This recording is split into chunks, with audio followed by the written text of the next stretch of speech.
बहारों फूल बरसाओ, मेरे गुरुदेव आए हैं, मेरे गुरुदेव आए हैं। बहारों फूल बरसाओ, मेरे गुरुदेव आए हैं, मेरे गुरुदेव आए हैं। सजा दो को गुलशन सा, मेरे गुरुदेव आए, मेरे गुरुदेव आए।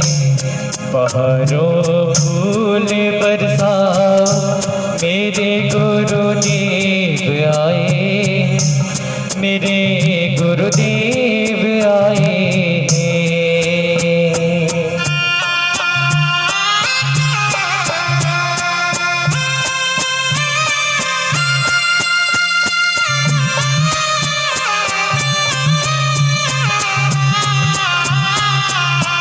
ये बरसों की तमन्ना थी, तेरा दीदार हो जाए।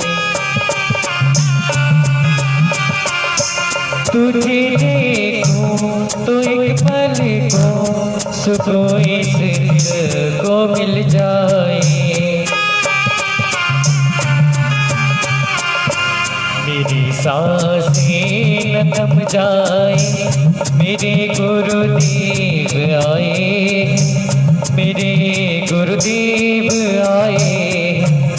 बहारों फूल बरसाओ, मेरे गुरुदेव आए, मेरे गुरुदेव आए। सजा दो को गुलशन सा, मेरे गुरुदेव आए, मेरे गुरुदेव आए।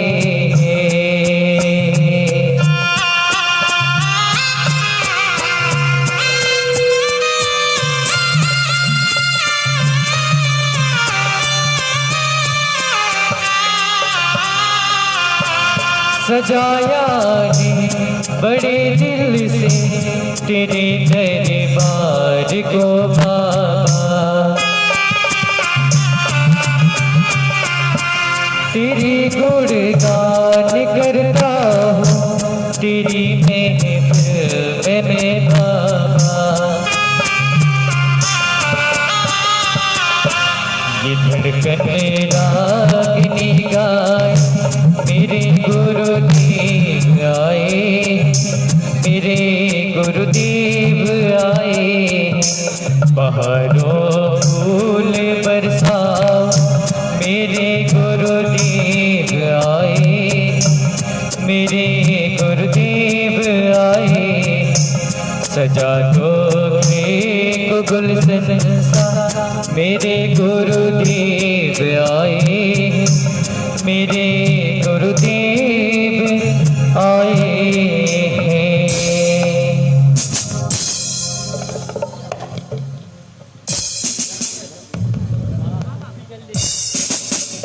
ओम गुरुदेव ब्रह्मा गुरुदेव विष्णु गुरुदेव महेश्वर, गुरुदेव साक्षात् परम ब्रह्मा तस्मै श्री गुरुवे नमः।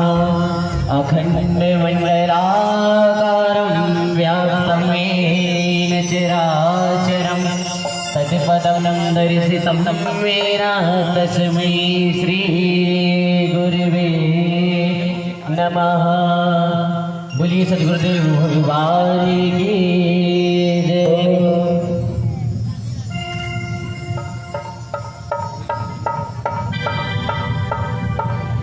हरि ओम स्वस्ति न इंद्रो वृद्धश्रेवाः, स्वस्ति नः पूषा विश्ववेदाः, स्वस्ति नस्तार्क्ष्यो अरिष्टनेमिः, स्वस्ति नो बृहस्पतिर्दधातुः।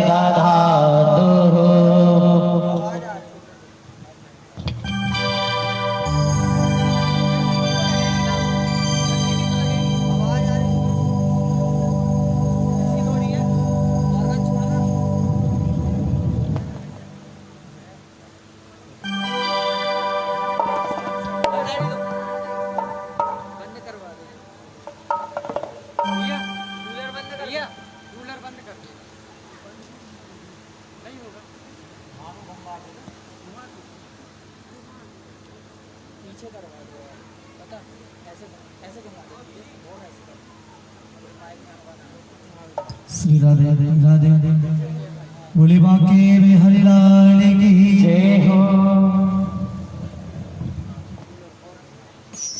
और ऐसे कर दो, ऐसे घूम के आ जाए और कर अब तो पीछे बैठेगा हमारे ना माइक में भी नहीं है, ठीक है ना? ओम गंगे च यमुने चैव गोदावरी सरस्वती नर्मदा सिंधु कावेरी जलेस्मिन् सन्निधौ कुरु। आइए सभी खड़े हो जाएंगे। सीटी कितना दे रहा है सिर्फ उसी को छेड़ना, जिसका सीटी दे रहा है उसी को छेड़ना। सभी खड़े हो जाएंगे और आरती करेंगे।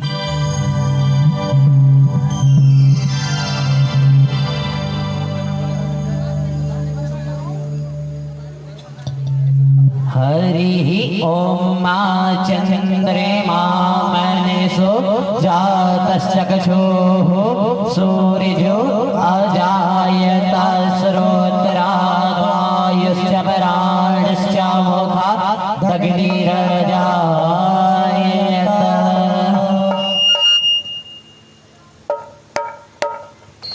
श्री भागवत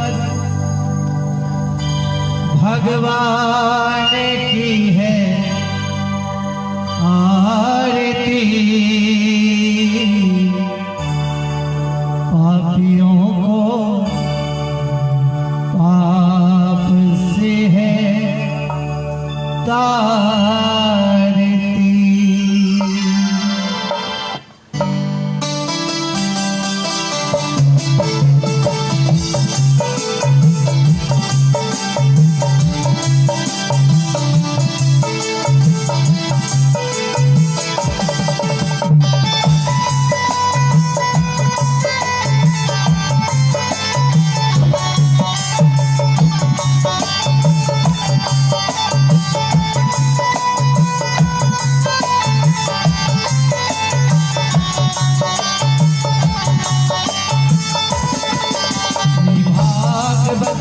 भगवान की है आरती, पापियों को पाप से तारती।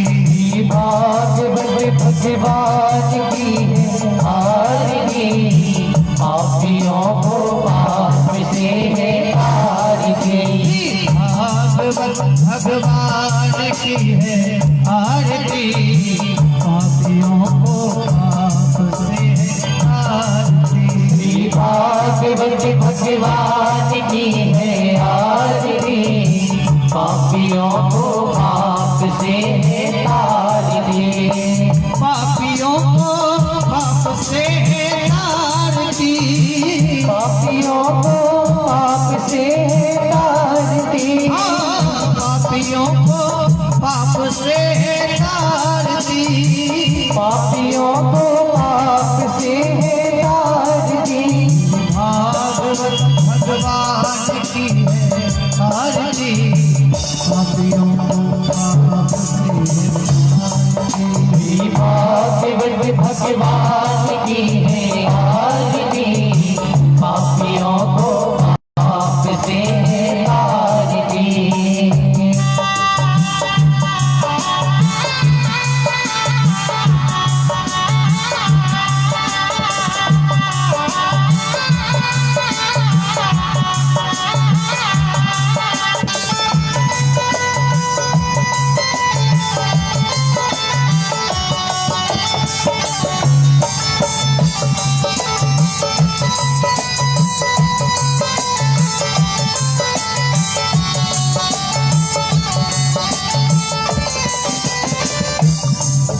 ये अमर ग्रंथ ये दीपक ये पंचम वेद निराला है, सब ज्योति जगाने वाला है।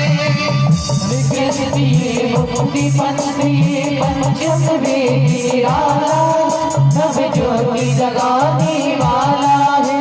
ये अमर ग्रंथ ये दीपक ये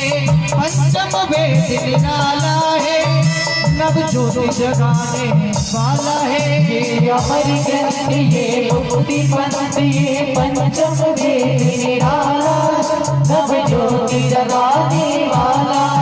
हरि नाम यही हरि नाम यही, हरि नाम यही जी हरि नाम यही, हरि नाम यही हरि नाम यही, हरि नाम यही जी हरि नाम यही।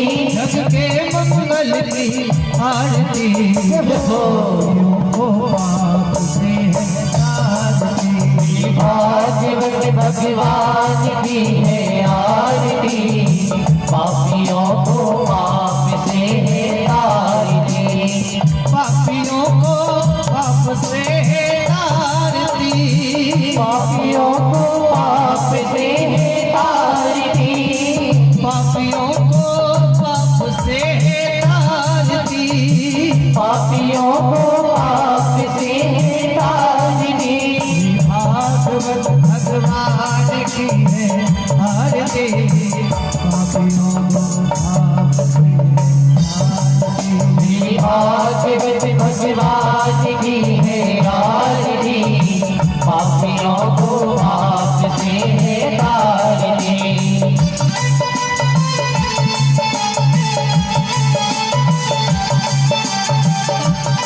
जपो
पावन पुनीत पापों को मिटाने वाला है, हरि दर्श कराने वाला है।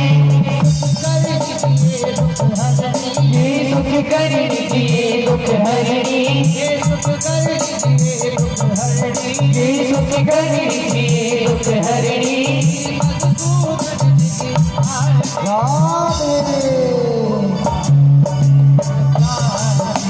भाग्यवत भगवान की है आरती, पापियों को पाप से तारती।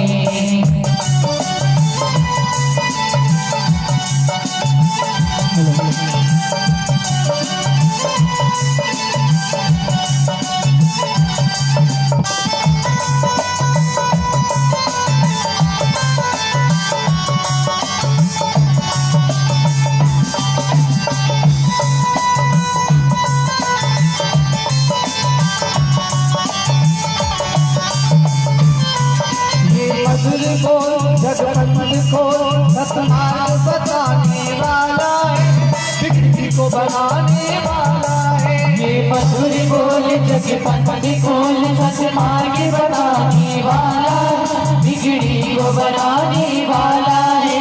ये मधुर बोल जगपति को सतमार्ग बताने वाला है, बिगड़ी को बनाने वाला है। ये मधुर बोल जगपति बोल सतमार्ग बताने वाला है, बिगड़ी को बनाने वाला है। श्री राम यही घनश्याम यही, श्री राम यही घनश्याम यही, श्री राम यही घनश्याम यही, श्री राम यही घनश्याम यही। प्रभु महिमा की आरती भाग्यवत भगवान की है आरती, पापियों को पाप से है तारती।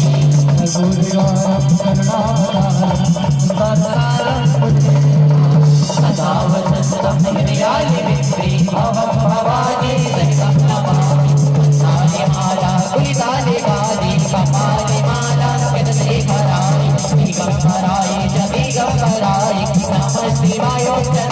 शिवा त्वमेव माता च पिता त्वमेव त्वमेव बन्धुः सखा त्वमेव विद्या द्रविणं त्वमेव त्वमेव सर्वं गुरुरि ब्रह्मा गुरुरि विष्णु गुरुरि देवो महेश्वरः गुरुरि साक्षात् परब्रह्म तस्मै श्री गुरवे नमः तस्मै श्री गुरवे नमः हरे राम राम राम हरे हरे हरे कृष्णा कृष्णा हरे हरे राम राम हरे हरे हरे कृष्णा कृष्णा कृष्णा हरे हरे हरे राम राम हरे हरे हरे कृष्णा कृष्णा कृष्णा हरे हरे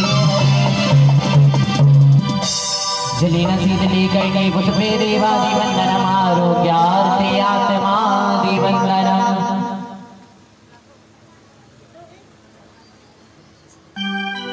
सभी अपने यथास्थान बैठ जाएंगे। यार अब तो समझौता ना होगा।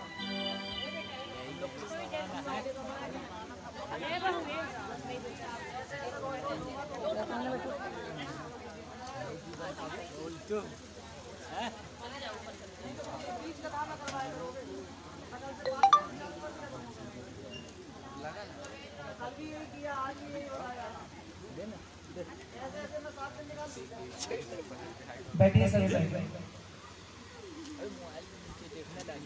मोबाइल भी नीचे देखा चल हमने देखना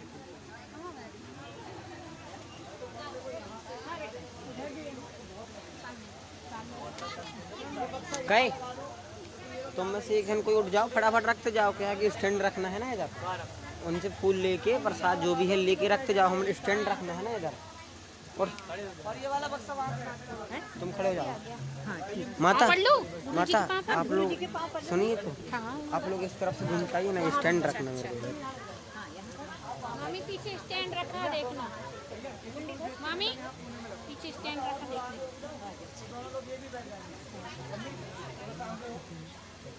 आराम से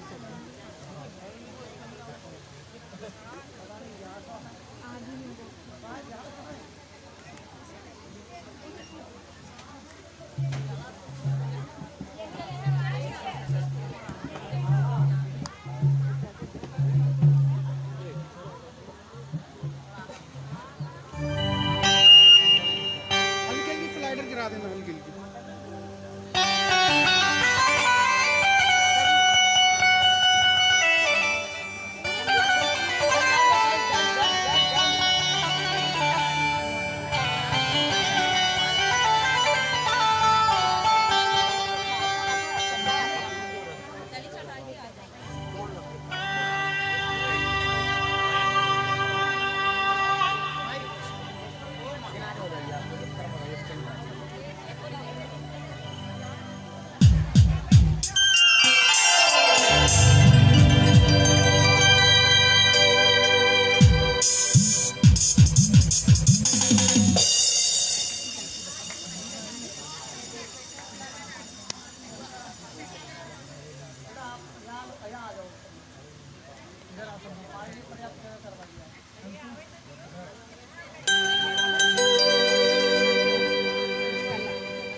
श्री राम ये वाला बॉक्स और कर दो थोड़ा, सीटी और बंद हो जाएगी।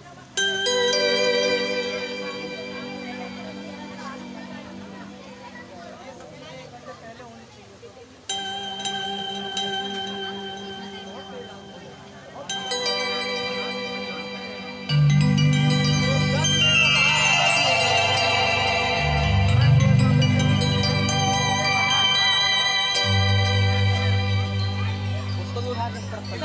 आ जाओ किनारे, आ जाओ, ले जाओ किनारे बस। उसको भी इस तरफ कर लो।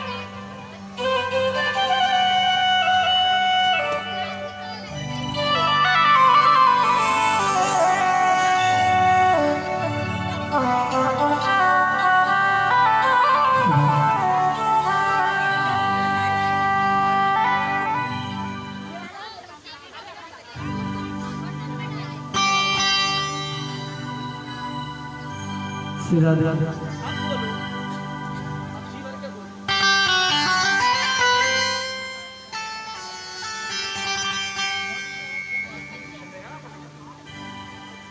श्री राधे राधे श्री राधे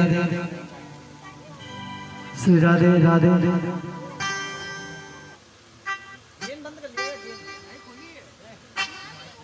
श्री राधे राधे श्री राधे राधे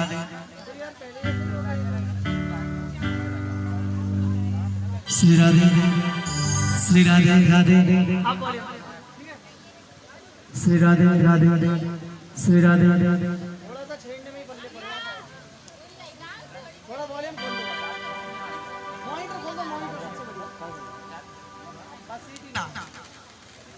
श्री राधे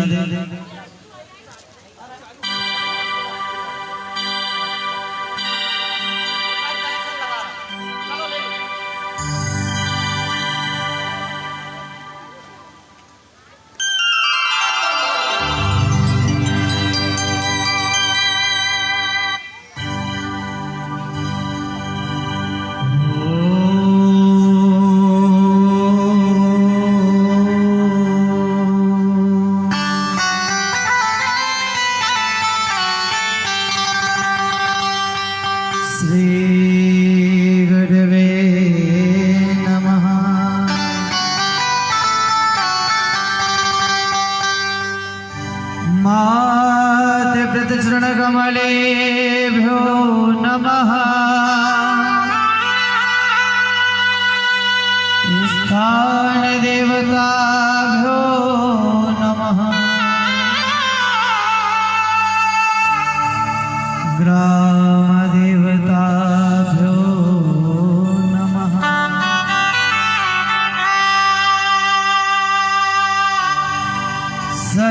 सच्चिदानंद रूपाय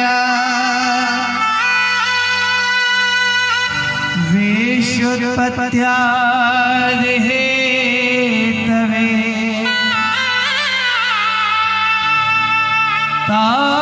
तापत्रय विनाशाय श्री कृष्णाय वयम्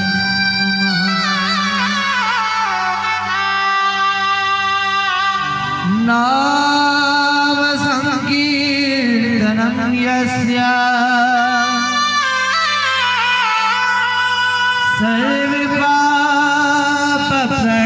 सर्वपापप्रणाशनं प्रणामो दुःखशमनस्तः तं नमामि हरिं परम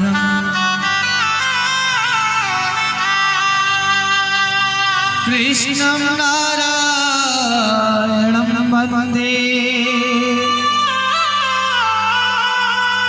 कृष्णं वन्दे व्रजप्रियं कृष्णं द्वैपायनं वन्दे कृष्णं वन्दे वृद्धासुतम्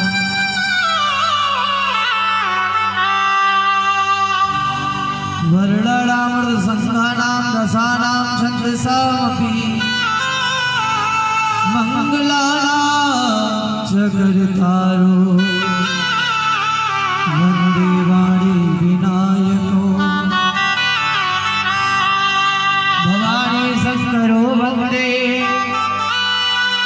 श्रद्धा विश्वास रूपिणो याभ्यापिना न पश्यन्ति सिद्धा सन्तस्तमीश्वरम्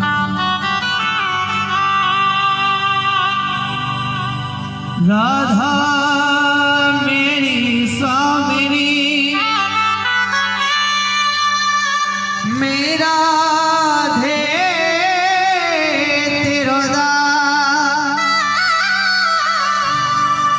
जन्म जन्म मोहे दीजियो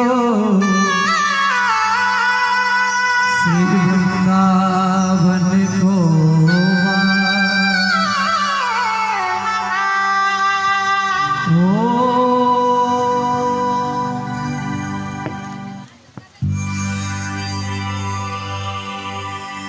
बोले बांके बिहारी लाल की जय हो, बोले सरोदे भगवान की जय हो।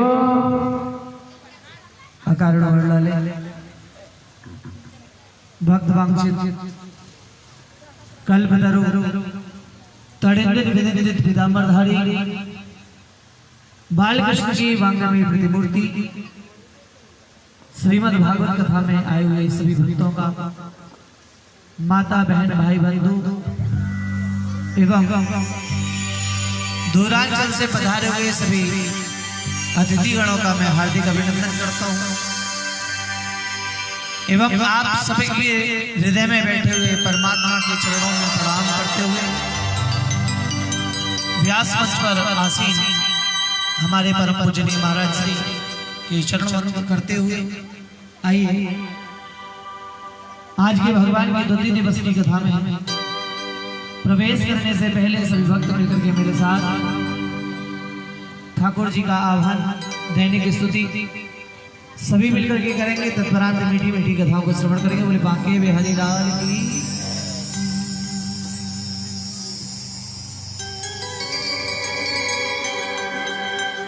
याद आई रे तेरी, याद आई, याद आई रे तेरी, याद आई। आजा आजा रे कन्हाई तेरी याद आई। एक बार दोनों हाथ खड़े करके कह दो, बोले बांके बिहारी लाल की।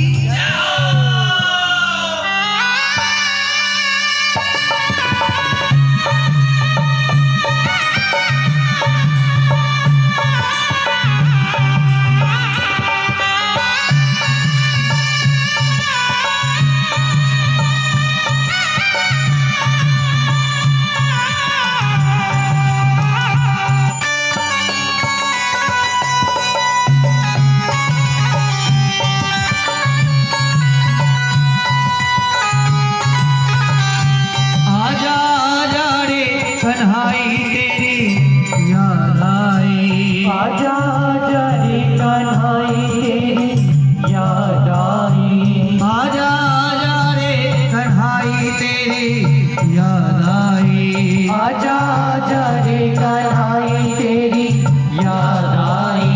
ओ याद आई रे तेरी याद आई, याद आई रे तेरी याद आई। हाँ याद आई रे तेरी याद आई, याद आई रे तेरी याद आई। आजा आजा रे कन्हाई तेरी याद आई, आजा आजा रे कन्हाई तेरी याद आई।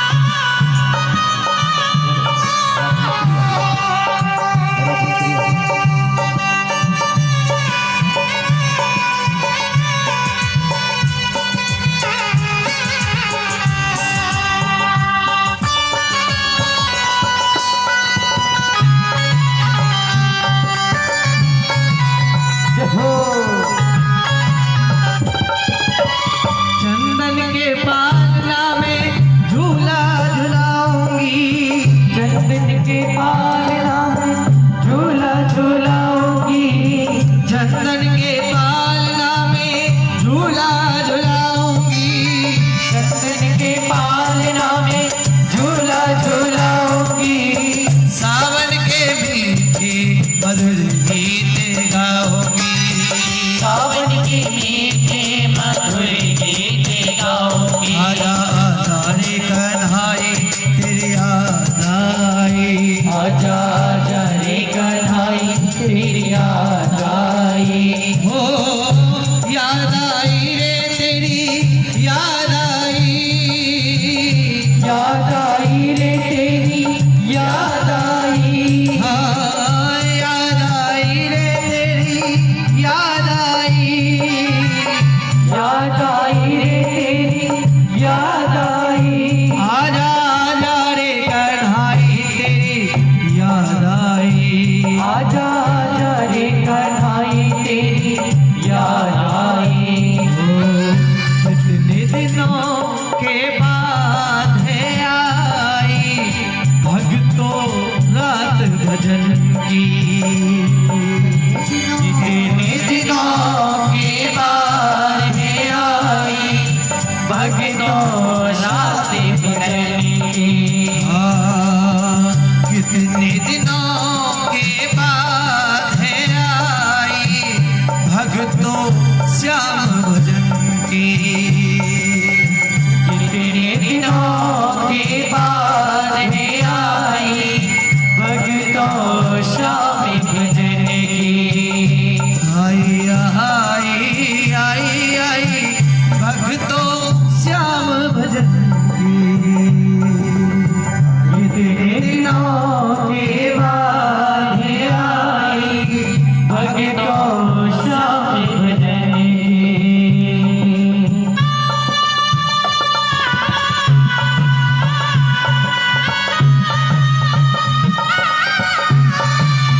प्रेम से बोलो राधे राधे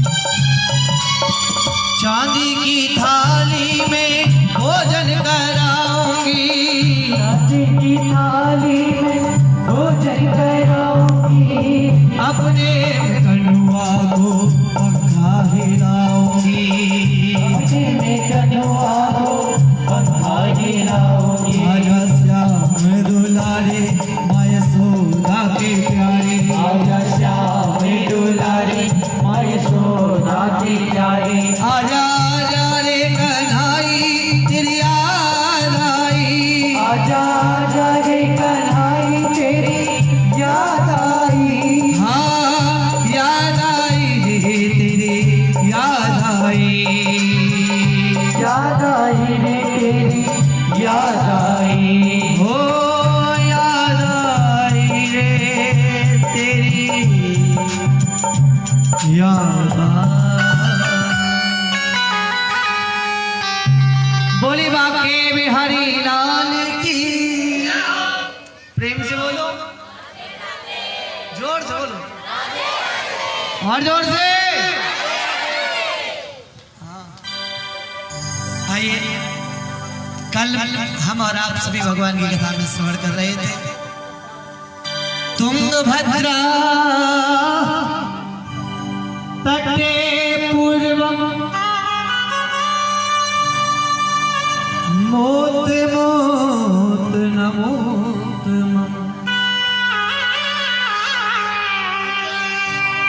यतिवर्णा स्वधर्मेणा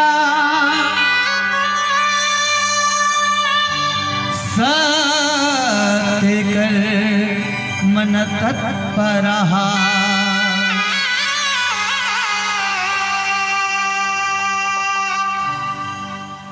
तो मैं आपको कल समझा रहा था कि पुत्र 3 प्रकार के होते हैं। संत कह रहे हैं आत्मदेव ब्राह्मण को समझा रहे हैं क्या करोगे संतान लेकर के। पुत्र अगर आपके घर में हुआ और पुत्र होने के बाद नहीं कुपुत्र हो गया तो भी तो तुम्हारे जीवन को धिक्कार है। इससे तो अच्छा है निसंतान ही रह लो। भाई पुत्र हुआ और पुत्र होने के बाद कहीं वो चोर बन गया, जुआरी बन गया, डकैत बन गया, शराबी बन गया, तो ऐसे तो पुत्र के होने से भी कोई लाभ नहीं है। ऐसे पुत्र के होने से भी तो धिक्कार ही है। और ऐसा पुत्र अगर हमारा अंतिम संस्कार, हमारा पिंडदान करेगा भी तो हमें मुक्ति नहीं मिलनी ना। क्योंकि पहला होता है लड़का जो लड़े झगड़े, और दूसरा होता है बेटा। बेटा वो होता है जो कुल्हाड़ी को देखा, कुल्हाड़ी लोहे की कुल्हाड़ी में एक लकड़ी का बैट लगा रहता है, और वो लकड़ी का बैट होता किसका है? वो भी किसी दिन एक वृक्ष कटा होगा और किसी बढ़ई ने उस बैट को बनाया होगा, और जब वो लोहार के पास पहुंचा तो लोहार ने उस बैट को डाल करके कुल्हाड़ी बना दिया। और कुल्हाड़ी बनने के बाद उसका काम क्या है? कुल्हाड़ी बनने का उसका स्वभाव है कि फिर वो पेड़ को काटने लगती है। बहुत लेट आते हैं आप।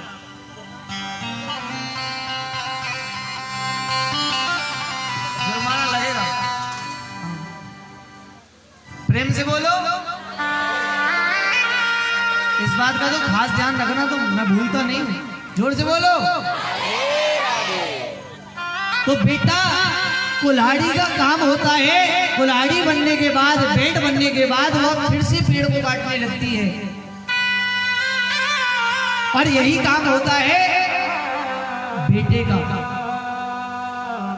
बेटे का स्वभाव क्या? जिन माता पिता ने हमें लाड प्यार के साथ बड़ा किया,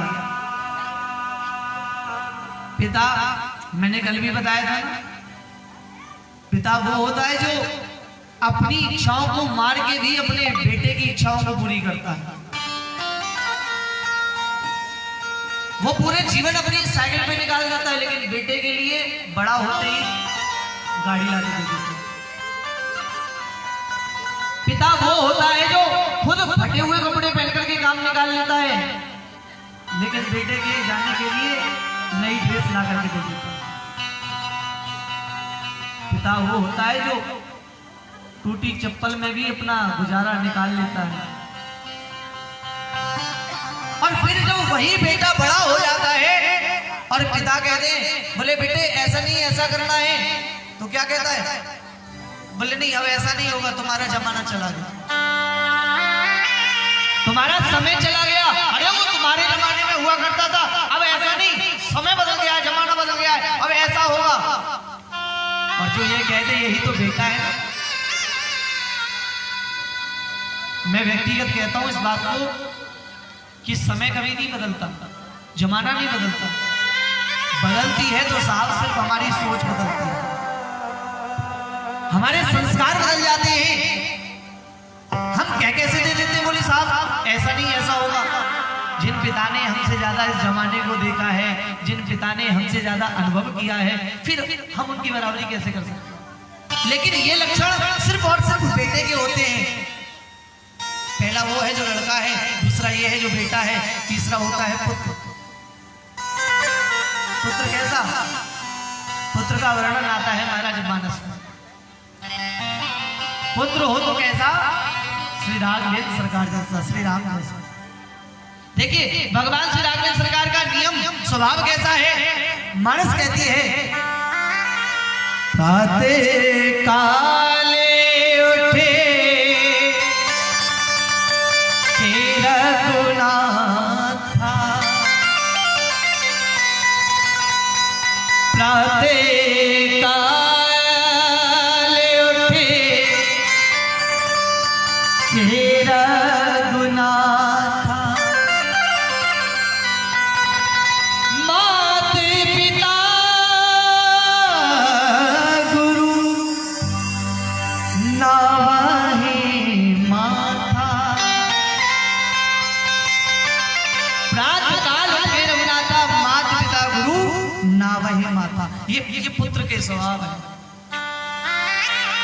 जो सवेरे जगे जगते ही अपने माँ को प्रणाम करे, अपने पिता को प्रणाम करे, घर में आए हुए अतिथि को प्रणाम करे, गुरुजनों को प्रणाम करे। ये लक्षण किसके हैं? ये लक्षण सही मायने में एक पुत्र के हैं। मानस हमें सिखाती है कि हमें किस प्रकार चलना चाहिए, क्या करना चाहिए। मानस से सीखिए। मानस कह रही है प्रातः काल उठ के रघुनाथा माता पिता गुरु, और देखिए प्रणाम करने की परंपरा भी मानस सिखा रही है। आजकल का नमस्कार भी कैसा हो गया है? आजकल मैंने तो देखा है किसी के घर जाओ तो माता पिता बड़ा फोर्स करते, बोले बेटा पंडित जी आए पैर पढ़ लो, तो एक बार तो कान पे से निकाल देंगे, दूसरी बार अगर पिता ने फिर दोबारा से फोर्स करते, बोले बेटा बेटा पंडित जी आए पैर पढ़ लो। 2-3 बार में तो जैसे जैसे उसका मन होगा तो कैसे करेगा, घुटनों तक ले जाता है हाथ, घुटनों पे हाथ लगाया और अपनी छाती पे लगा लिया। ये क्या है? ये प्रणाम है। हमारे यहाँ के एक व्यंग्यकार कहते हैं, बोले ये जो युवा है ये इशारा कर रहे हैं, ये कह रहे हैं कि बोले हमारी छाती में ताकत रही तो तुम्हारे घुटनों पे से तोड़ देंगे।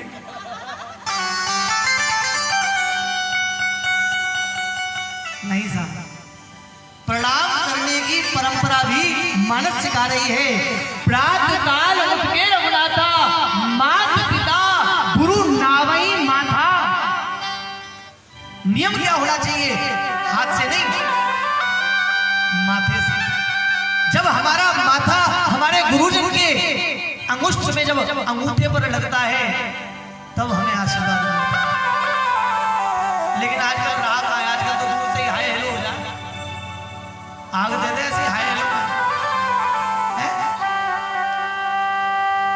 और इसमें कहीं ना कहीं कभी माँ आपकी है, ये ना समझना कि बेटे की सारी गलती नहीं, कहीं ना कहीं गलती हमारी है, क्योंकि हमने अपने पुत्र को कभी कहा ही नहीं। अब जमाना थोड़ा बदल गया, बोले हाय हेलो में काम निकल जा, नहीं, आप संस्कार सिखाइए। पुत्र हो तो वो जो सवेरे जगे, जगते जगते बिस्तर से उतरे तो सबसे पहले माँ पृथ्वी को प्रणाम करूं। क्यों? माँ पता नहीं पूरे दिन में मैं कितने सारे पाप करूंगा, इस पूरे दिनचर्या में कितने सारे झूठ बोलूंगा, कितने सारे अपराध करूंगा। तू तो माँ है ना, और माँ तो दया का सागर होती है। मैं तो नादान हूं, मैं तो पुत्र हूं तेरा, इसलिए सबसे प्रथम प्रणाम तेरे को। और माँ पृथ्वी को प्रणाम करने के बाद अपने माता पिता को प्रणाम करे,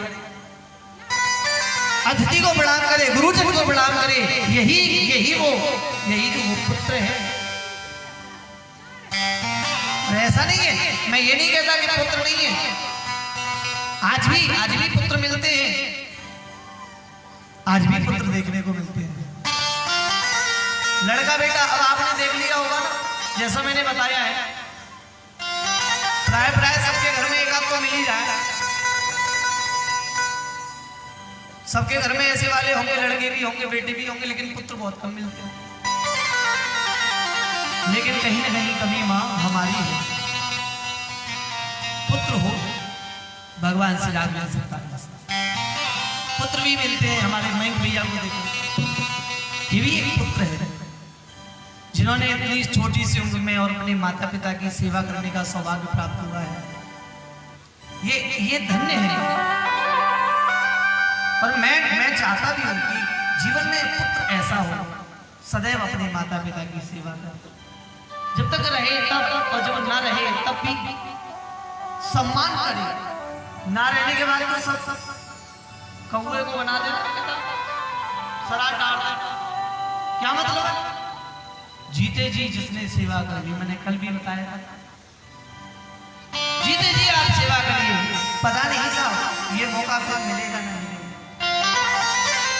ये समय आज हमारे पास है, कल होगा या ना होगा कोई भरोसा नहीं है। क्या भरोसा है इस जिंदगी का, साथ देती नहीं है किसी का।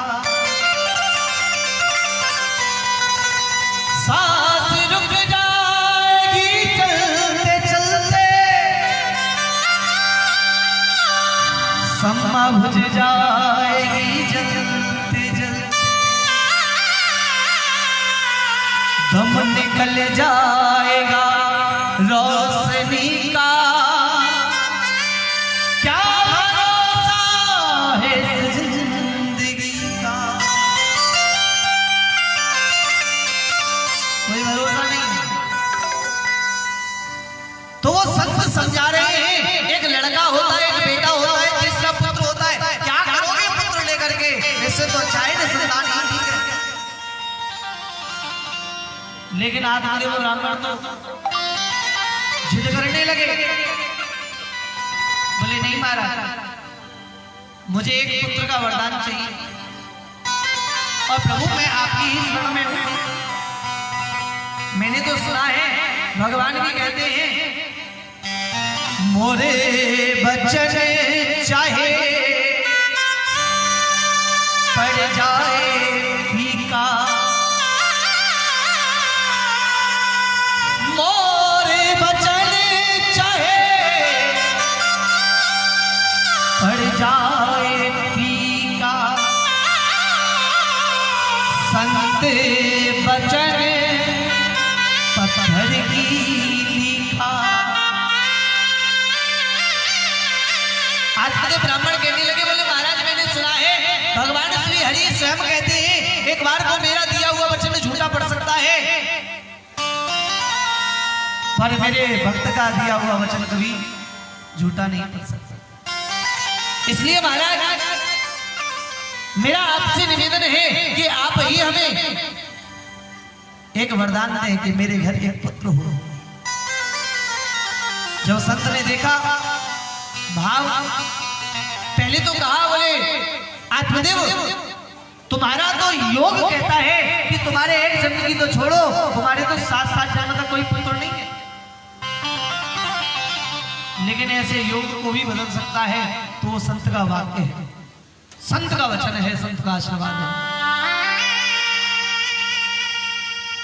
संत ने अपनी झोली से एक फल निकाला, आत्मदेव ब्राह्मण को दिया, कहा बोले ब्राह्मण ये फल लेकर के जाओ, और इस फल को अगर तुम्हारी पत्नी ग्रहण करेगी तो मैं तुम्हें वरदान देता हूं कि तुम्हारे घर एक सुंदर पुत्र होगा। क्या कहा? पुत्र होगा। ये नहीं कहा कि लड़का होगा कि बेटा होगा। इस फल को तुम्हारी पत्नी ग्रहण करेगी तो तुम्हारे घर पुत्र होगा।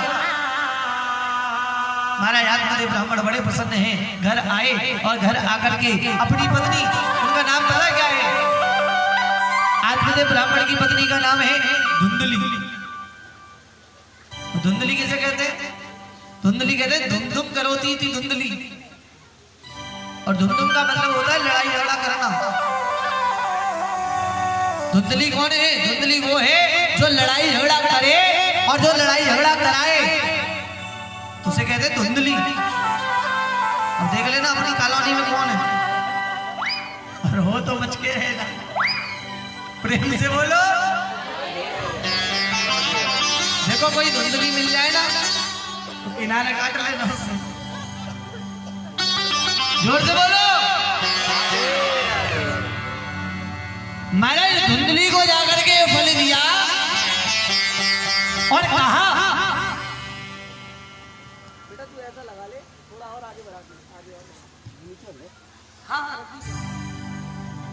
महाराज धुंधली को जाकर के फल दिया और कहा, बोले धुंधली मुझे आज एक संत मिले थे और उन्होंने ये फल दिया है, कहा है कि इस फल को अगर तुम ग्रहण करोगी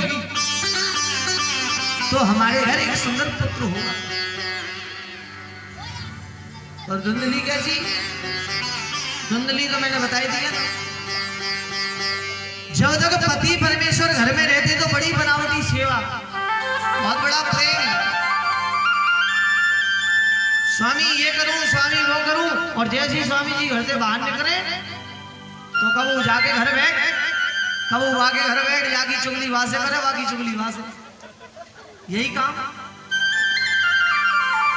महाराज आत्मदेव ब्राह्मण ने जाकर के फल दिया और जैसे ही फल दिया, फल को लिया और आत्मदेव ब्राह्मण चले गए तो वो भद्रा नदी में स्नान करने के लिए। अब जैसे ही पतिदेव गए, अब मन में विचार कर रही है, पता नहीं मेरे पति भी कौन से बाबा जी के चक्कर में पड़ गए। कहते हैं कि इस फल को खाऊंगी तो मेरे घर पुत्र होगा। बताओ, कभी फल खाने से पुत्र होते हैं? और फल खाने से ही पुत्र होते तो अब तक मैंने कितने सारे फल खा लिए, कितने सारे पुत्र हो गए होते। ये सब ढोंग है। पता नहीं किसी ढोंगी बाबा के चक्कर में मेरे पतिदेव पड़ गए, किसी ने बहका दिया होगा। अब ये मन में सोच ही रही थी, सो इतने में आ गई उसकी एक सहेली। ये तो तुम भली बात जानते हो कि जो जैसा होता है उसकी मित्रता भी वैसे ही आदमी से होती है। चुगली वाली की मित्रता चुगली वाली से ही होती, चोर की दोस्ती चोर से ही मिलेगी। जो जैसा रहता है उसकी मित्र मंडली भी वैसी ही मिलेगी। अब महाराज जैसी धुंधली वैसी बाकी सहेली तो आ गई। उसने आगे पूछो, बोले बहन कैसे, क्या बात है, काय चिंता में बैठी है? धुंधली बोली, बोले बहन क्या बताऊं, मेरे पति देव पता नहीं कौन से बाबा जी के चक्कर में पड़ गए हैं और ये फल लेके आए और कहते हैं कि इस फल को अगर मैं खाऊंगी तो मेरे घर पुत्र होगा। अब बता, फल को खाने से कहीं पुत्र होते हैं क्या? महाराज इतने में सहेली ने भी कह दिया, बोले धुंधली तू बावली हो गई है। अरे फल खाने से कभी पुत्र होएगा? फल खाने से ही पुत्र होते तो अब तक पता नहीं तूने कितने सारे फल खा लिए, कितने सारे पुत्र हो गए होते। सुन, फल खाने से कभी पुत्र नहीं होते। धुंधली बोली, बोले बहन वो बात तो सही है, पर एक बात बता, मैं करूं तो करूं क्या? पुत्र की तो सही मायने में मुझे आवश्यकता है। सहेली बोली, बोले देख बहन तुझे पुत्र की जरूरत है ना? बोले हाँ। बोले देख, तेरे घर में खाने के लिए धन संप्रदाय अन्न तो बहुत है, पर तेरे घर कोई खाने वाला नहीं, और मेरे घर खाने वाले सदस्य तो बहुत हैं, पर खाने के लिए नहीं। और अभी एक संतान मेरे घर में है। अगर तुझे पुत्र की आवश्यकता है ना तो एक काम कर,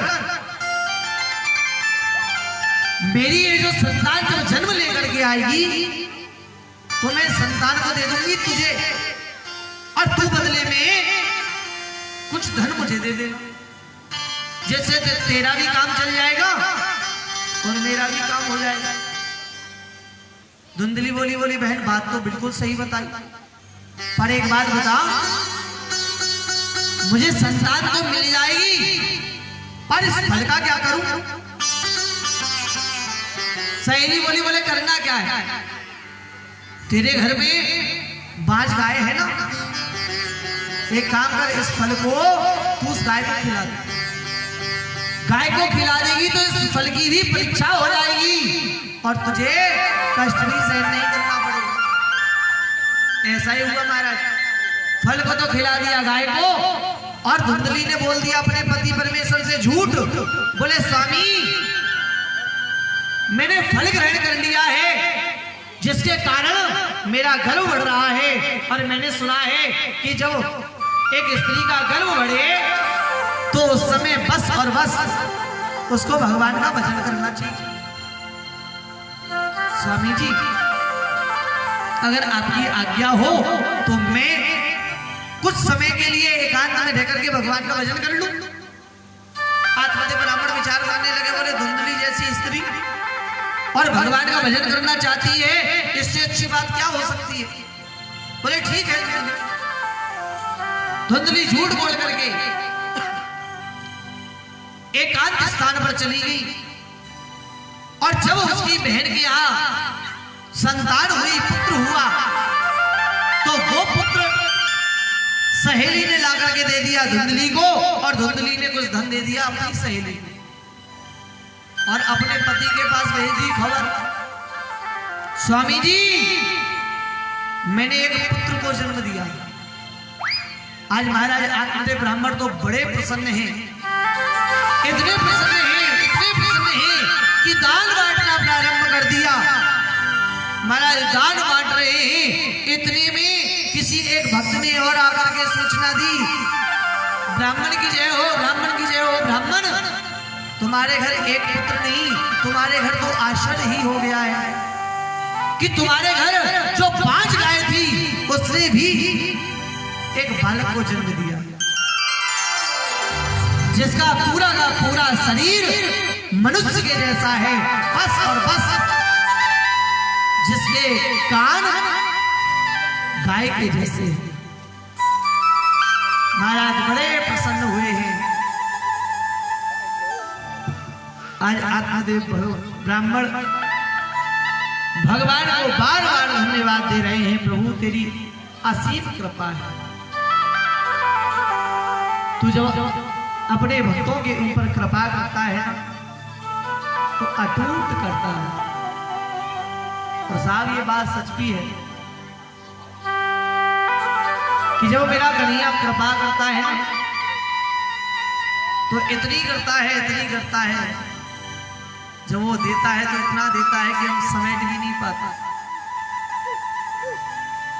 लेकिन एक बात और सत्य है कि जब वो लेता है तो हमारी हर एक प्रिय वस्तु हमसे ले लेता है, हमारी हर एक प्रिय वस्तु हमसे छीन भी लेता है। महाराज आत्मदेव ब्राह्मण की खुशी का कोई ठिकाना नहीं है। जब नामकरण की बारी आई, महाराज आत्मदेव ब्राह्मण ने विचार किया, मेरा नाम आत्मदेव है, इसलिए मैं अपने पुत्र का नाम परमात्मा देव रखूंगा। हर एक पिता चाहता है कि मैं एक छोटा नौकर हूं पर मेरा पुत्र एक अधिकारी बने, मैं एक कर्मचारी हूं पर मेरा पुत्र एक बड़ा अधिकारी बने। आत्मदेव ब्राह्मण की भी इच्छा है, मेरा नाम आत्मदेव है, मेरे पुत्र का नाम परमात्मा देव रखा जाए।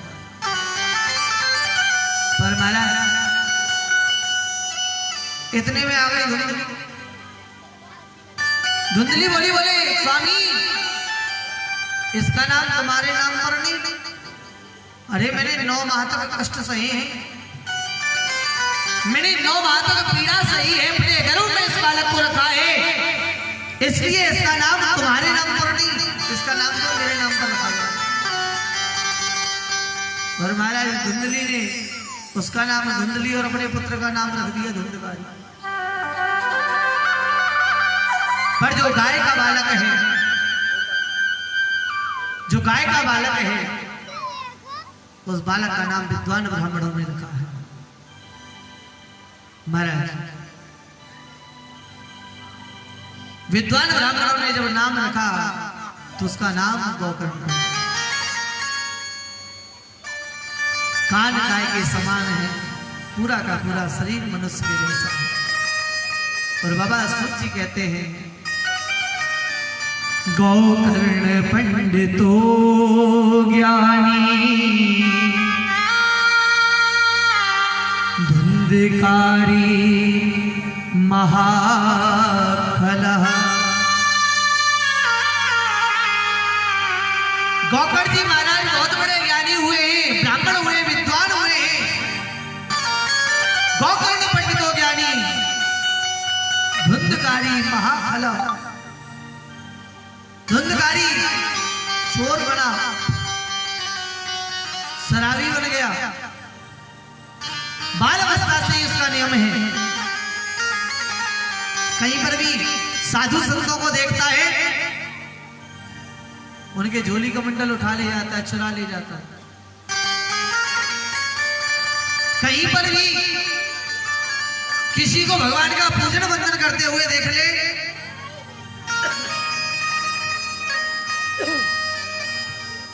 उनके पूजन की सामग्री उठा ले जाता है। महाराज ऐसा उसका नियम है, ऐसा उत्पात है। जब वो उत्पात करने लगा, जब सब लोग आकर के आत्मदेव ब्राह्मण को उसके पुत्र के बारे में कहने लगे, तब आत्मदेव ब्राह्मण को बात याद आ गई उन संत की। उन संत ने कहा था, क्या करोगे पुत्र लेकर? अगर पुत्र हुआ और पुत्र होने के बाद पुत्र हो गया तो तुम्हारे जीवन को धिक्कार है। पर मैंने उन संत की बात नहीं मानी।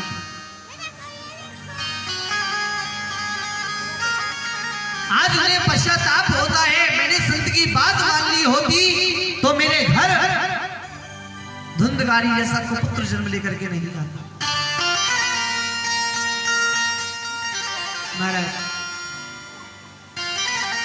मन ही मन बड़े दुखी हुए हैं। आज आत्मदेव ब्राह्मण ने घर को त्याग करके, घर छोड़ करके चल पड़े। और महाराज घर में रहती है वो धुंधली, वही धुंधकारी अपनी मां धुंधली को पीटता है। लामा मुझे आभूषण दे, धन दे। और जब धन नहीं देती मां तो पीटता है, मारता है। महाराज आज इस धुंधली को लगा है, मैंने अपने पति से छल किया था, जिसका भोग मुझे भोगना पड़ रहा है। अगर मैंने अपने पति से छल नहीं किया होता तो वो गोकर्ण जो विद्वान है, जो ब्राह्मण है, वो एक गाय के गर्भ से नहीं मेरे गर्भ से जन्म लेकर के आता। ऐसे जीवन से क्या लाभ है जिस जीवन में स्वयं का बेटा ही एक मां को पीटे। आज इस धुंधली को एहसास हुआ, मैंने अपने पति से छल किया है, जिसका भोग मुझे आज भोगना पड़ रहा है। ऐसे जीवन को धिक्कार है। और गई रात्रि में जाकर के एक कुएं में कूद करके और महाराज अपने प्राणों को त्याग दिया।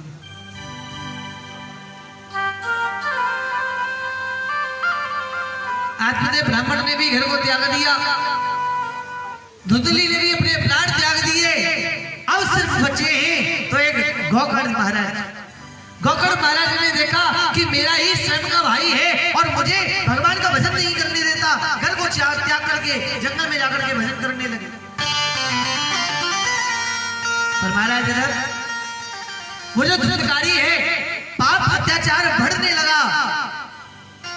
अभी तक तो मदिरा पान करता था, अब तो वो वैश्य संग भी करने लगा।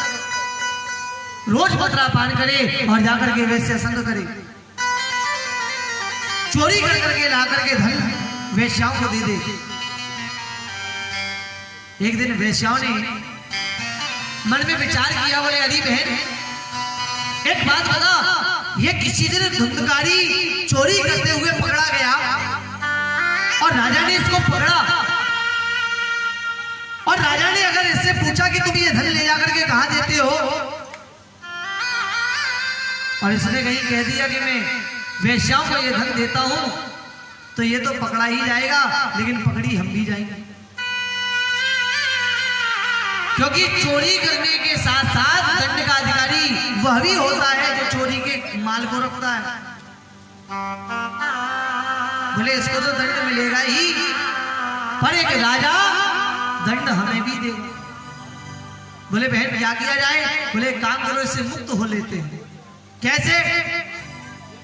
आज जब धुंधकारी आया, धुंधकारी को एक चारपाई से वैश्याओं ने कसा और उसके मुख में गरम गरम अंगारे डाले, और जैसे उसके गरम गरम अंगारे उसके मुख में डाले, बाबा सूची कहते हैं कि गरम गरम अंगारों के कारण उसकी मृत्यु हो गई।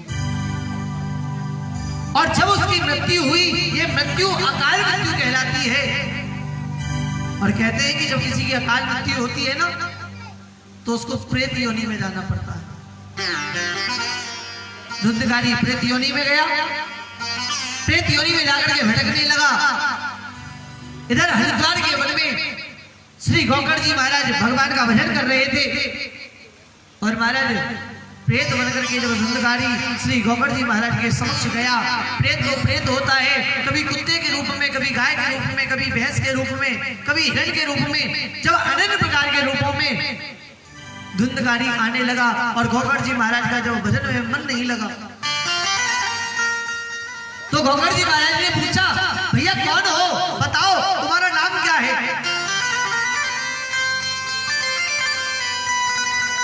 धुंधकारी तो प्रेत था ना, बोल नहीं पा रहा था।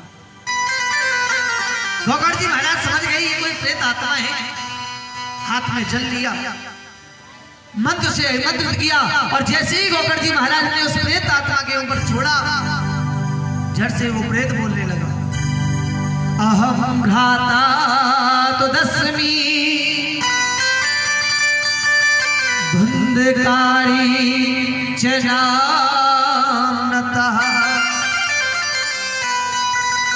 सुई की न दोषीणा ब्राह्मण तुम चनासिता।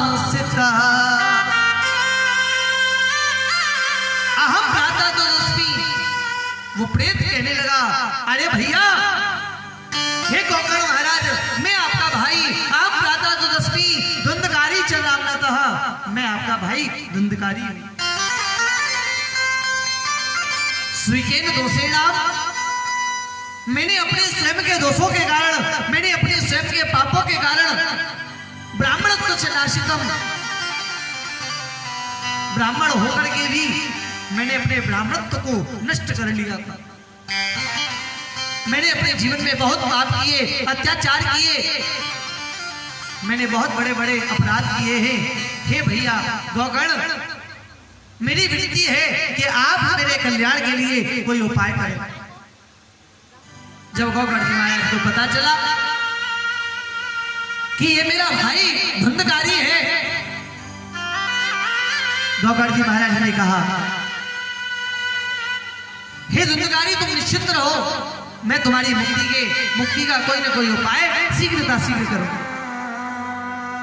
महाराज सवेरा हुआ, गोकर्ण जी महाराज ने भुवन भास्कर भगवान सूर्यदेव से प्रार्थना करी, प्रभु जो व्यक्ति एक बार अगर अकाल मृत्यु के कारण प्रेत योनि में चला जाए तो उसकी मुक्ति का साधन क्या है? श्री सूची महाराज स्वर्ग ऋषियों को समझा रहे हैं, सनत कुमार भक्ति ज्ञान वैराग्य को समझा रहे हैं, हे भक्ति ज्ञान वैराग्य, जब श्रीमद् भागवत कथा के बारे में भगवान भवन भास्कर ने बताया तो महाराज आज गोकर्ण जी महाराज ने एक भव्य भागवत कथा का आयोजन कराया और भागवत कथा जब प्रारंभ हुई तो धुंधकारी जो था वो तो प्रेत था। हवा इधर से उधर चलती तो उधर चला जाता, उधर से इधर चलती तो इधर चला जाता, और वो वायु के रूप में इधर से उधर, उधर से इधर आने लगा। लेकिन जब वो एक स्थान पर बैठ नहीं सका तो श्री सूची महाराज कहते हैं कि उसी कथा के पंडाल में एक 7 काठ का बांस लगा था। उस 7 काठ के हरे बांस के एक छिद्र में धुंधकारी आकर के विराजमान हुआ और बाबा कहते हैं कि जब पहले दिन की कथा सुनी तो उस बांस की पहली गांठ फटी, जब दूसरे दिन की कथा सुनी तो दूसरी गांठ फटी, तीसरे दिन तीसरी, चौथे दिन चौथी, 5वें दिन 5वीं, 6वें दिन 6वीं, 7वें दिन जैसे ही कथा को संपन्न हुआ और भगवान के यहाँ से विमान आया और धुंधकारी उस बात से निकल करके विमान में बैठ करके भगवान के धाम को चला गया। वृंदावन बिहारी लाल की, बोलिए सतगुरुदेव भगवान की। आज महाराज धुंधकारी का उद्धार हुआ। जब धुंधकारी का उद्धार हुआ, यहाँ पर बाबा श्री सूची महाराज कथा सुनाते हैं। सोनका ऋषियों ने कहा कि धुंधकारी ने जब कथा सुनी तो धुंधकारी के साथ साथ कथा को और भी भक्तों ने सुना। तो उन भक्तों ने ये प्रश्न किया, बोले महाराज एक बात बताओ, कथा को हमने भी सुना और कथा को धुंधकारी ने भी सुना, पर धुंधकारी ने कथा को सुना तो उसके लिए तो आया विमान, पर हमने कथा को सुना हमारे लिए विमान नहीं आया। और ये तो पक्षपात है। महाराज सिर्फ और सिर्फ धुंधकारी के लिए ही विमान क्यों आए? तो बाबा ने कहा कि तुमने कथा को सिर्फ सुना है और श्रवण करने से ही हमारा उद्धार नहीं होता। श्रवण करने के बाद जब तक हम कथा का मनन नहीं करेंगे तब तक हमारा कल्याण नहीं हो सकता। और श्रवण भी कैसे करते हैं? आजकल तो पल्लू जार कथा हो ना, यादें सुन ली और यादें निकाल रही। जब तक कथा के पंडाल में बैठे तब तक तो हाँ जी, और कथा के पंडाल के बाद गए, वहां के बाद जय जय गोपीनाथ जी, प्रेम से बोलो।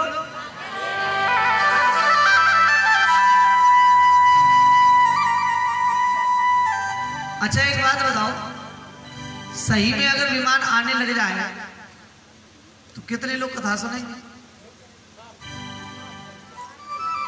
हाँ, सब कहने वाली बातें हैं, मरने से डर सबको लगता है। नहीं कहीं ऐसा होने लग जाए कि साहब 7 दिन की कथा सुनो और 7वें दिन राधे राधे, तो पता है कितने लोग, कौन कौन लोग सुनेंगे? जो परेशान है।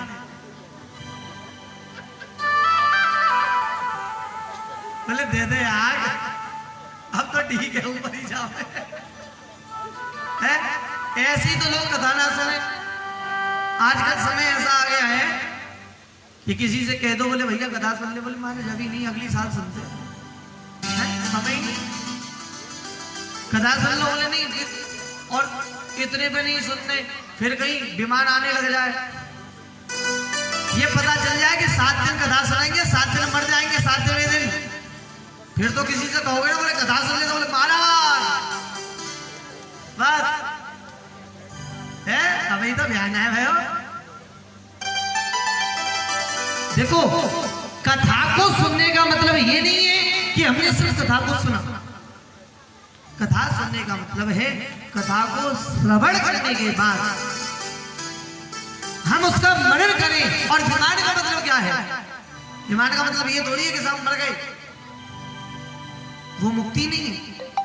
मुक्ति तो वो है जो कथा को सुन करके हमें संसार से हमारा मोह समाप्त हो जाए, हमारा जो लगाव है, ये मेरा है, ये मेरा है, ये मेरा है, यही तो मुक्ति है। जिस दिन हमारे जीवन में त्याग प्रकट हो गया, जिस दिन हमारे जीवन में वैराग्य प्रवेश हो गया, समझ लीजिए कि आज सच्चा विमान हमारे लिए आया। बाबा कहते हैं धुंधकारी के लिए विमान आया और धुंधकारी भगवान के धाम को गया। तभी से हमारे यहाँ ये परंपरा है कि जब हमारे बीच से कोई व्यक्ति भगवान के धाम को चला जाता है तो हमारे हिंदू धर्म में ये नियम है, पंथ है कि उसकी बरसी के रूप में यह भागवत कथा सुनाई जाती है। पता है क्यों? क्योंकि पता नहीं जाने अनजाने कहीं उस प्रेत आत्मा ने, कहीं उस पितृ ने, पता नहीं अनायास कोई उसके जीवन में पाप हुआ हो, पता नहीं कहीं उसकी मुक्ति न हुई हो। तो ये भागवत कथा एक ऐसा ग्रंथ है कि जीते जी तो हमारा कल्याण करता ही है, लेकिन मरने के बाद भी ये ग्रंथ ऐसा है कि हमारा उद्धार करता है। और इसका प्रत्यक्ष प्रमाण है और वो है धुंधकारी। धुंधकारी अपने आप में बहुत पापी था,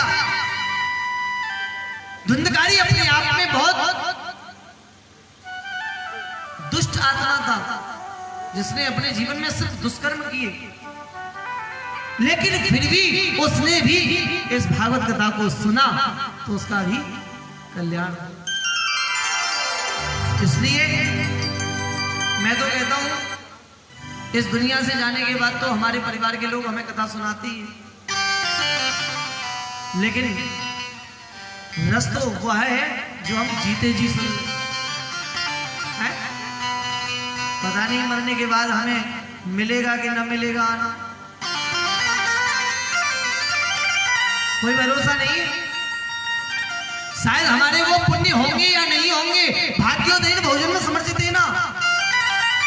सत्संगम च लभते पुरुष यदावे, क्या भरोसा है भाग्य हमारे जगह न जगह।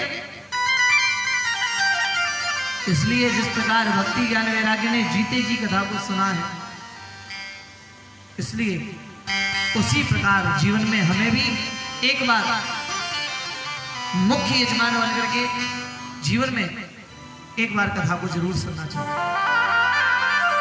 और एक बात और कहूं, ऐसा कहते हैं कि हमारे सुनने का पुण्य जो मिलता है वो किसको, वो हमारे पुत्र को मिलता है। सही मायने में हमारे मयंक भैया बड़े धन्यवादी हैं जिन्होंने अपनी माँ को कम से कम कथा जीवित अवस्था पर सुना रहे हैं। एक बार मैं चाहूंगा हमारे मयंक भैया के लिए जोरदार तालियों से प्रेम से बोलो। तो जीवन में एक न एक बार आप इस भागवत कथा को जीवन उपरांत यजमान बनकर के जरूर सुने, क्योंकि यह ग्रंथ एक ऐसा पुराण है जो जीते जी भी हमारा कल्याण करता है और मरने के बाद भी हमारा कल्याण करता है।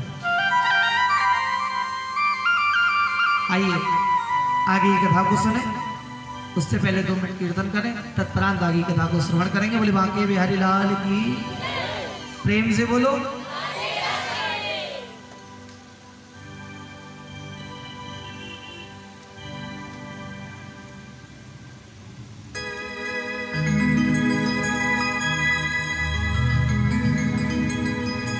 हरि का नाम अमृत है,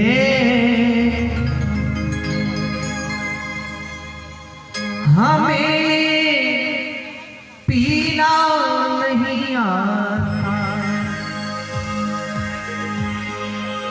हरि का नाम अमृत है, हमें पीना नहीं आता। प्रभु ने जिंदगी दे दी, हरि ने जिंदगी दे दी, हमें जीना नहीं आता। हरि का नाम क्या है? हरि का नाम ऐसा अमृत है जो हमें जीते जी अमर कर देता है। तब प्रभु ने हमें ये जिंदगी दी है, पर हमें इसको जीना नहीं आता। हम किसमें लगे, हंसने खेलने गाने।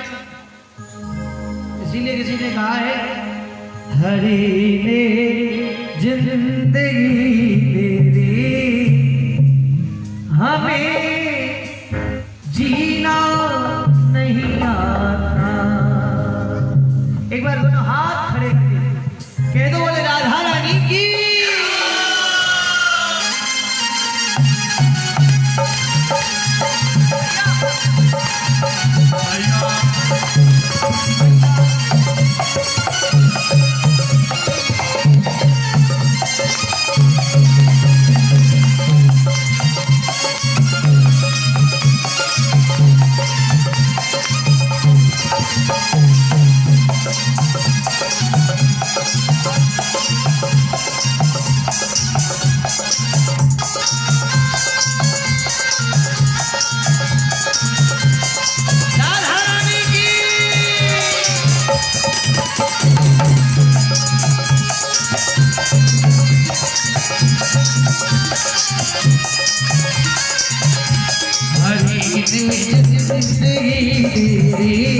हरे जिंदगी तेरी हमें जीना नहीं आता, हरे जिंदगी तेरी हमें जीना नहीं आता, हरे जिंदगी तेरी हमें जीना नहीं आता,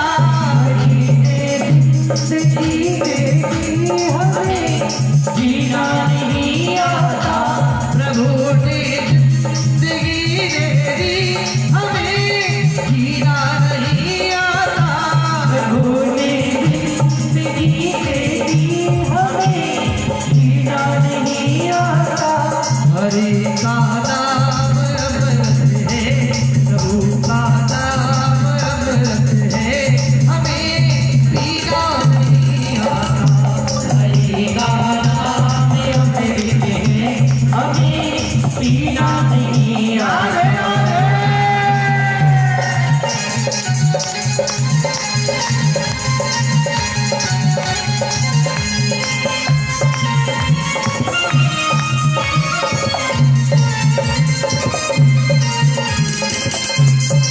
प्रेम से बोलो राधे राधे।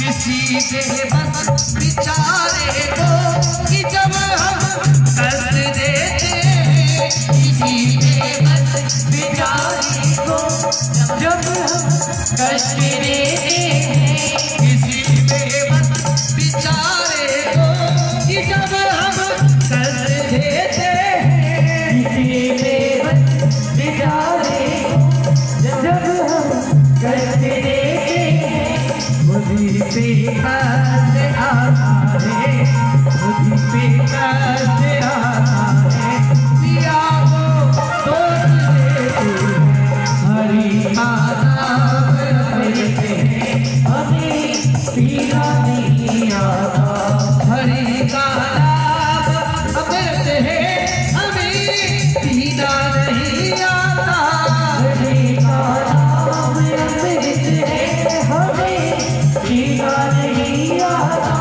प्रभु का नाम अमृत है, हमें पीना नहीं आता, प्रभु का नाम अमृत है, हमें पीना नहीं आता, प्रभु ने जिंदगी दे दी, हरे ने जिंदगी दे दी, हमें जीना नहीं आता, हरे ने जिंदगी दे दी, हमें जीना नहीं आता, हरे ने जिंदगी दे दी, हमें जीना नहीं आता, हरे ने जिंदगी दे दी, हमें जीना नहीं आता।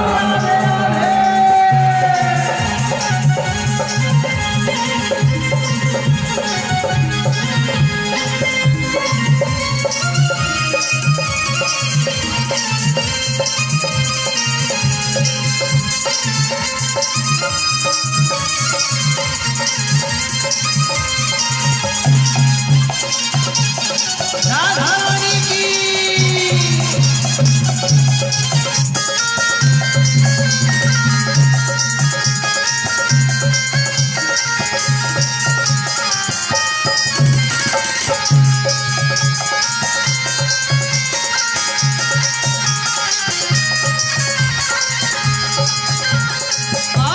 तेरी चिंता करे प्रियतम, तू चिंतन कर ले बस हरि का, तेरी चिंता करे प्रियतम, तू चिंतन कर ले बस हरि का, तेरी चिंता करे प्रियतम, तू चिंतन कर ले बस हरि का, तेरी चिंता करे प्रियतम, तू चिंतन कर ले बस हरि का, दुख की घड़ियों में श्यामा, दुख की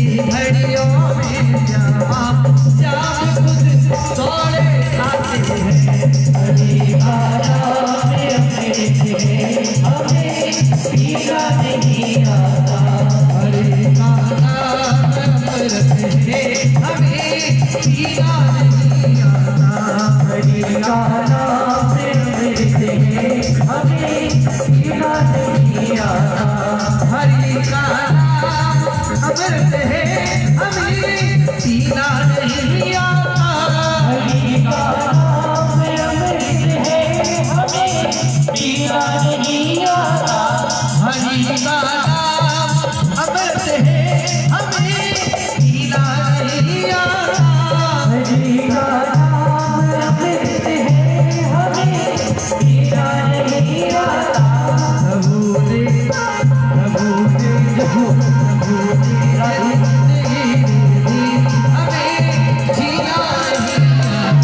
प्रभु ने हमें जीना नहीं आता। हमें जीना नहीं आता।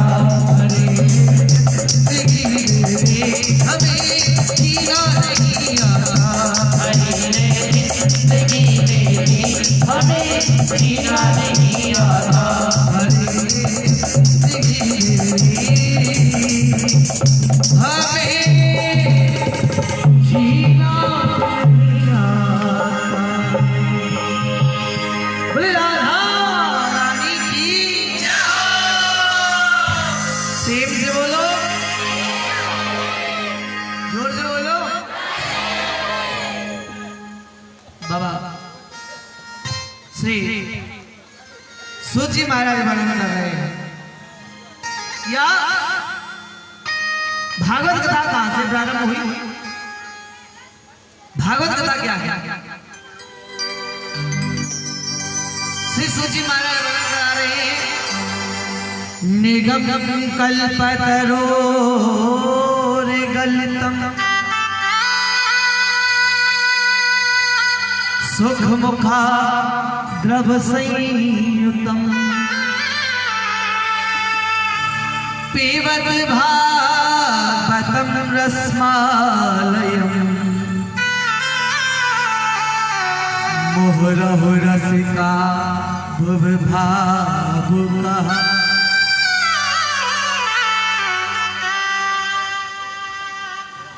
श्री सूची महाराज कह रहे हैं कि भागवत कथा क्या है।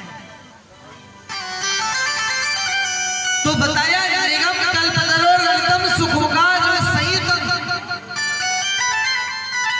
ये भागवत एक निगम रूपी कल्पवृक्ष का पका हुआ फल है भागवत।